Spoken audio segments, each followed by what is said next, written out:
used to draw maps of the Antarctic when I was very young, living in Argentina and in Chile. So I had that connection because I lived in the south, and the Antarctic was all the time this looming, breathing organism.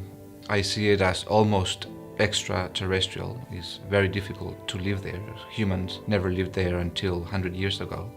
It's the driest, it's the coldest, it's the highest, it's the most unforgiving landscape.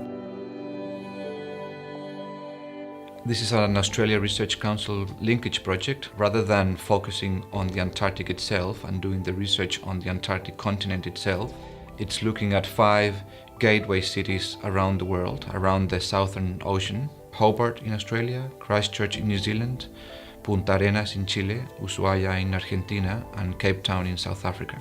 What we are trying to look at is how these cities then not only have a historical connection to Antarctica, but how they project themselves into the future in relation to the Antarctic.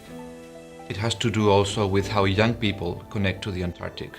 So in a sense, it's trying to see how the cities that have been facing north most of their histories now turn around and start facing south and start thinking about their connection. We're working across 5 cities in 5 countries with many different partners, local councils, universities, community groups. So the big challenge is to get all these people to talk to each other under a common agenda or a common strategy or a common view or vision of what we want to achieve. The outcomes are quite specific. One is to measure through a sustainability index how the cities are connected to the Antarctic.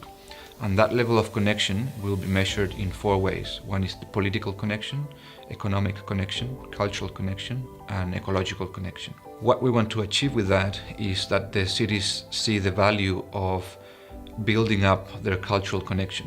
So they're all connected economically and politically, but we want to see how the cities can foster cultural participation from their citizens, particularly young people, to connect and have a different consciousness about protecting the Antarctic. The other one is that we're developing an online game. You need to solve challenges, so it's a way of learning and educating and cooperating.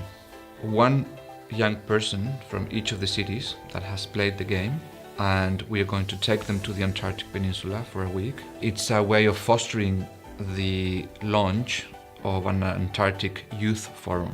So we want to use this very small project to kickstart, young people talking about Antarctica and doing something about the Antarctic. So I think it has very tangible outcomes besides, the big project of, saving the Antarctic or protecting the Antarctic.